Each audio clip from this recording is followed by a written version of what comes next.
उससे कहीं बेहतर तो हमारी दृष्टि बेटी है। कम से कम उसने अपने पैसों से अपनी कार तो खरीदी।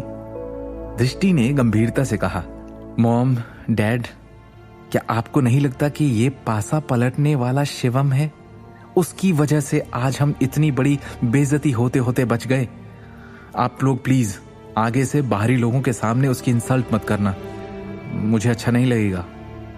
सिमी झटके से रुक गई और गुस्से में दृष्टि को देखकर कहने लगी, तुम्हारा दिमाग खराब है? तुम्हें लगता है हमारी इज्जत रखने वाला ये शिवम है? ये सुन दृष्टि भी चलते चलते रुक गई और उसने असंतोष के साथ सिमी को देखा। सिमी अब भी दृष्टि को गुस्से से देख रही थी। मेरा खून होकर भी तुम इतनी बेवकूफ कैसे निकल गई?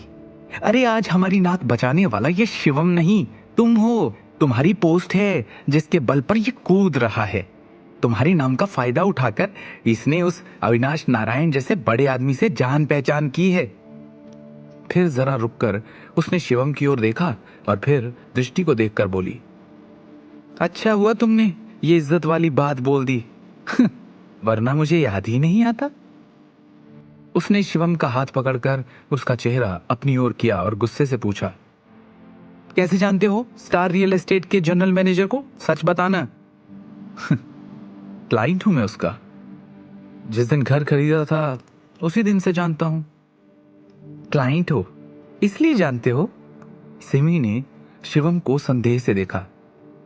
वो तुम्हारी इतनी आवभगत क्यों कर रहा था? तुम्हें तो भगवान की तरह पूज रहा था। तुम्हारी वजह से उसने खड़े खड़े निखिल को नौकरी तक से निकाल दिया। तुम्हारी बेइज्जती पर उसकी इज्जत धो दी सिर्फ इसलिए कि तुम उसके क्लाइंट हो। शिवम मुस्कुराया। निखिल का बिहेवियर कंपनी के नियम कायदों के हिसाब से नहीं था। सुना नहीं आपने? अविनाश ने खुद कहा कि वो उसके बर्ताव से खुश नहीं है। ओह, सिर्फ दृष्टि को बेवकूफ बनाने के लिए कह रहे हो? ये सब समझती हूं मैं। सिमी ने सूंघते हुए गर्व से कहा, मैं देख रही हूं जब से तुम इसके असिस्टेंट बने हो तब से तुम्हें इसका काफी समर्थन मिल रहा है। इसकी प्रसिद्धि उधार लेकर दोस्तियां करते फिर रहे हो, अपने फायदे के कनेक्शन और नेटवर्क बना रहे हो ताकि कंपनी में तुम्हारा बोलबाला हो और कमाई हो।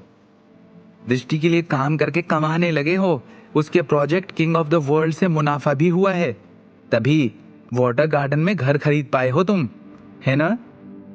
ये कहने के बाद सिमी एकदम से खुश हो गई और बोली, हमारी बेटी की कमाई का ही घर है ये। चलो चलो ऊपर चल के अपना नया घर देखते हैं। दृष्टि अपने माँ के बिहेवियर से बड़ी परेशान थी। उसने शिवम की तरफ देखा। शिवम ने उसे देखते हुए मुस्कुरा दिया लेकिन कुछ बोला नहीं। दृष्टि शिवम के इस बिहेवियर से काफी हैरान थी। वो समझ नहीं पा रही थी कि थोड़े ही घंटों में ये सब क्या हो गया। उसकी बेचैनी बढ़ती जा रही थी। उसे पता था कि जो मुझसे झूठ नहीं बोलता, जब उसने कहा कि ये फ्लैट उसने खरीदा है तो इसका मतलब वो सच बोल रहा होगा। लेकिन कैसे? क्या वो उसे सरप्राइज देना चाहता था? इतने पैसे उसके पास कहां से आए? इन सारे सवालों को सोचती हुई वो शिवम के पीछे पीछे चलने लगी। इसके बाद पूरा परिवार लिफ्ट में चढ़ गया और 12वीं मंजिल पर पहुंचा। शिवम ने घर का दरवाजा खोला और सबसे पहले साइड टेबल पर पड़े एक पैकेट को उठाया और दृष्टि को दे दिया और कहा, ये घर के पेपर है, संभाल कर रखो।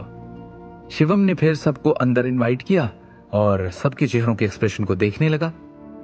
घर काफी मॉडर्न, फैशनेबल और आरामदायक प्रतीत हो रहा था। घर में 5 बेडरूम और 2 हॉल थे, वो भी काफी बड़े।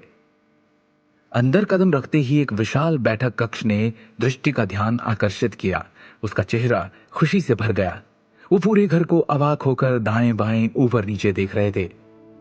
छतरपुर वाला घर जिसमें वो सालों से रह रहे थे वो काफी पुराना और जर्जर हो चुका था, इसलिए अचानक इस उच्च श्रेणी के घर में रहने का ख्याल उन्हें काफी सुकून और खुशी दे रहा था। पूरे परिवार ने घूमकर घर का दौरा किया। नॉट बैड, अच्छा घर है। कितने पैसे खर्च किए शिवम? अखिल ने संतुष्ट भाव से कहा। शिवम ने कहा, 3.5 करोड़। क्या? 3.5 करोड़? इतने पैसे कहां से आए तुम्हारे पास? दृष्टि ने आश्चर्य से पूछा। शिवम ने महंगी गाड़ी खरीदी और अब घर खरीदने के लिए उसने इतने पैसे खर्च किए। उसके अकाउंट में इतने ज्यादा पैसे कहां से आए? दृष्टि, बेटा इसमें पूछने वाली बात क्या है? सिमी ने आराम से कहा, तुम्हारा असिस्टेंट बनने के पहले एक बाइक खरीदने की औकात नहीं थी इसकी, और अब देखो, जाहिर सी बात है असिस्टेंट होने का पूरा फायदा उठा रहा है ये। शिवम सिमी की बकवास सुनने के मूड में नहीं था, इसलिए उसने फोन निकाला और कहा, मैं मूवर्स एंड पैकर्स वालों से बात करता हूँ, शिफ्टिंग की तैयारी शुरू करनी है ना। बोलते हुए उसने एक नंबर डायल किया और कमरे से बाहर निकल गया। आगे की कहानी जानने के लिए देखिए अगला एपिसोड सिर्फ पॉकेट एफएम के यूट्यूब चैनल पर, और शिवम द हिडन वॉरियर के सारे एपिसोड्स को सुनने के लिए डिस्क्रिप्शन में दी लिंक से डाउनलोड करें पॉकेट एफएम ऐप।